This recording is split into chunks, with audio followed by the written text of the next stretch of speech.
Elon Musk got completely embarrassed in this interview. You anti-Muslim? I'm against having if. But what really got exposed in this interview is how Elon Musk usually has no facts to back up what he's talking about. Quote, civil war in Britain is inevitable. Just a question on the current of when. trend, yes. I mean, when were you last in the UK? A few years ago. Exactly. While also revealing how insecure and petulant like a child he really is. I mean, some people do loathe you. Yes, some people do. But do you understand why? Maybe some people do loathe me. And that's probably true. I don't care. But I'm Jew. Welcome to the channel. Please like and share the video. Don't forget to sub. Now, let's get into it. I mean, some people do loathe you. Yes, some people do. But do you understand why? Do you think what you're doing is helpful for Western democracy? Maybe some people do loathe me. And that's probably true. I don't care. But the fact that, as you pointed out, 250 million people follow me is that I think a lot more people actually like me than don't. 250 million people follow him on the app he owns, which is populated with over 50% of bots. So you can guarantee that most of those followers are bots, dead internet theory. And I think a lot more people hate you and the media more than you realize. He just hit him with the, I know I am, but what are you? He is such a petulant, immature child. Do you realize the media is despised? Do you realize that journalists, how the view of journalists is like a favorable view of journalists is like 15%. I do know that in the United States. So the shoe is on the other foot. It's so hard to hear him even try to complete a thought. His speech is so tattered and spread out and disconnected. If anything, people dislike journalists right now for not doing their job, for letting somebody like Trump come to power and completely distort reality by saying anything he wants without fact-checking him or pushing back. That's why people have such a problem with journalists these days, for being pushovers. And that still has nothing to do with most of America hating Elon Musk right now. So the shoe is on the other foot. They hate you. They hate you far more than they hate me. I think there is certainly a loss of trust in journalism. I think in part, there have been mistakes by journalists and journalism. I totally acknowledge that. But I also think that the kind of polarized environment, particularly on social media, fostered by the kinds of things you are pushing on X, actually helps this, makes it worse. I don't think so. He's a white supremacist, and he pushes nothing but racist, white supremacist tweets and talking points. The richest man in the world, also a very public racist, tweeted publicly on the platform that he owns, "No more white guilt," in a tweet that now has over 22 million views. White guilt is dead, and Gen Z is done apologizing for history they didn't write. All caps is unnecessary. 5, 10, 15 years ago, none of this would be normal. He has tons of right-wing bots on Twitter. He is absolutely a huge major part of the problem. I think you're the problem, the media.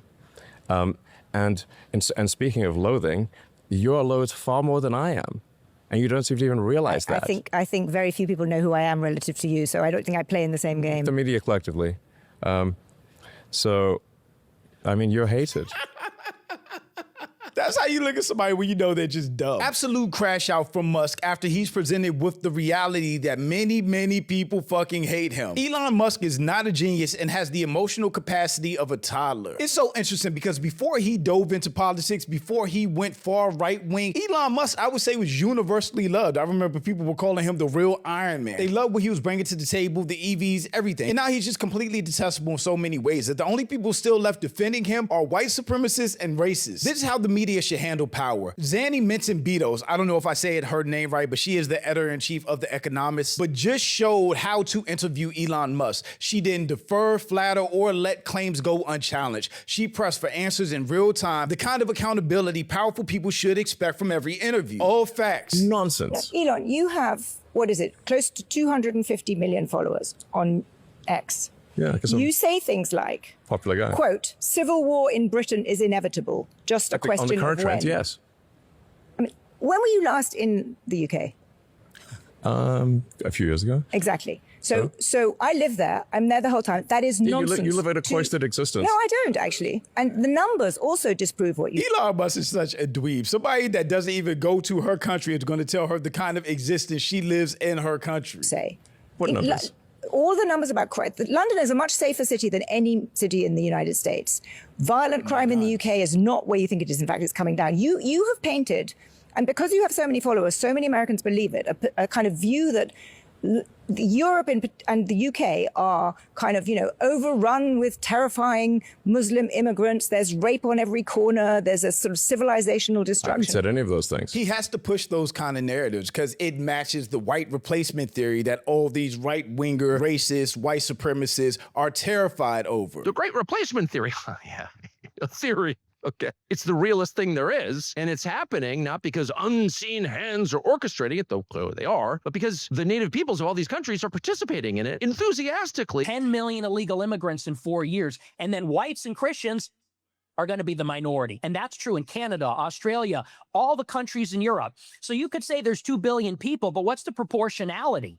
What is the percentage of people being born that are white? Where's the arrow pointing? Where are we going to be in 50 years? In 50 years, there might be an Israel. In 50 years, there isn't going to be a white Christian. Which is that people of color will eventually outnumber them and treat them how they treated all minorities. If you have a large and rapidly growing group of people whose beliefs are antithetical to Western beliefs, at some point, there will be a reckoning. They will try to implement their views, and those who oppose it will oppose it, and that's what you call civil war. And obviously, this is the trend. And you absolutely do live in a cloistered existence. And if you'd like, we can go on a tour of Britain. Sure. I'd be very happy to come on a tour of Britain. And you will see for yourself. You come see my country that I live in all the time, and you haven't been to a few years ago. I've been there literally 100 times. But when was the last time? Literally a few years ago. You know why this exercises me? Because you have really shaped opinion about the UK. And so many Americans I come across and I have conversations with, and and I just had one the other day along the order of, oh, London's such a dangerous place. How can you know? There are sort of grooming gangs everywhere. There's violence everywhere. This is a picture that people get from things that you post or that are posted on X. And for example, you're posting for, what was it, 48 hours of Citizen Vigilante. That film, which, paints a dystopian, I've watched it. Yes. It was not fun. I watched it yesterday. Don't even know how that movie got made. Crazy. It's not a very good movie. But it also paints a dystopian picture of Europe, and it glorifies vigilante violence. It glorifies the murdering of a Muslim immigrant family. I honestly think that it is irresponsible for you to put that up on X. I think that it's a movie. And it's worth watching. Elon Musk being called out for his lies about London being a cesspit of violence when in fact stats prove the opposite. He has no reply and just dithers. Dithers is a good word. And just dithers and waffles on spouting actually nothing. This man has no substance. He really doesn't. And maybe it took this interview for people to finally see that. Are you anti-Muslim? I'm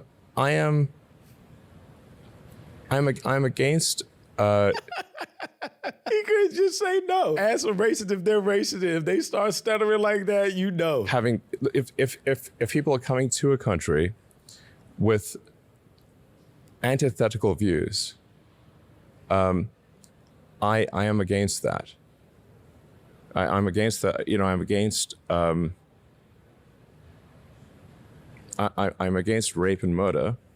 I'm against the imposition of... These people are so funny to me. He'll say he's against grape or SA, but won't call out who's actually committing those crimes en masse. Official Home Office and Ministry of Justice data show that white offenders account for the largest total volume of sexual abuse and rape defendants, consistent with demographic proportions in England and Wales, where over 80% of the population is white. UK in 2019, sexual offenses. You can see the numbers here. Any other white background, 94. 94 is still higher than any other group, right? But you get down here, white British, 656. So if you're against grape and SA, why aren't you calling out these people specifically? Defendants processed against for child sexual abuse offense, 88% white, 83% white British. And again, it breaks down in other categories, but that is by far the highest group. But he would never say that or admit that or call out that group because it doesn't fit his white supremacist narrative of brown, black, bad. Rules and laws that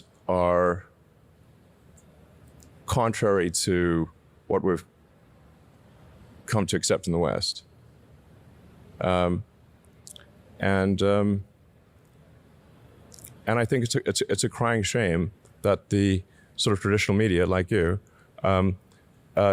don't recognize this. Elon Musk is a racist Islamophobe. Here he is implying that all Muslims are rapists and want to impose laws and rules that are incompatible with the West after being asked whether he's anti-Muslim, which he never answered. Well, I guess he did answer through omission, actually. Why should you? Why should you be able to shape European politics? You don't even live there.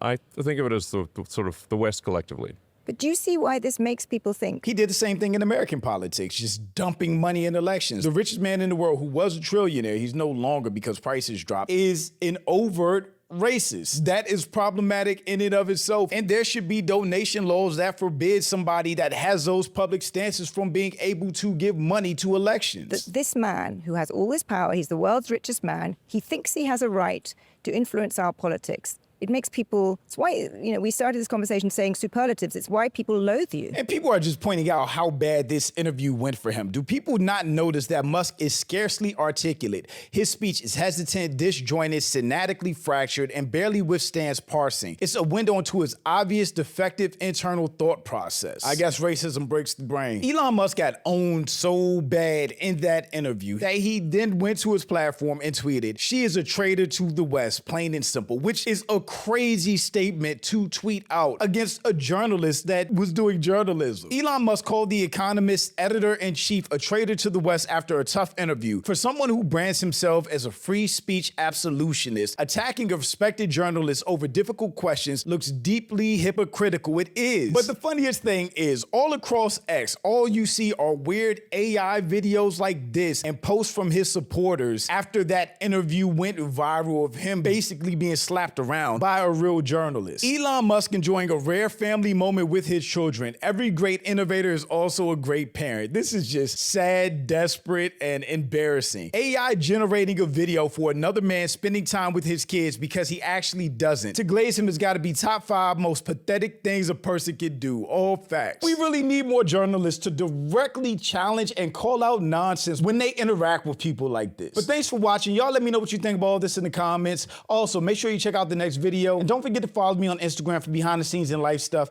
And I'll catch you next time. Peace.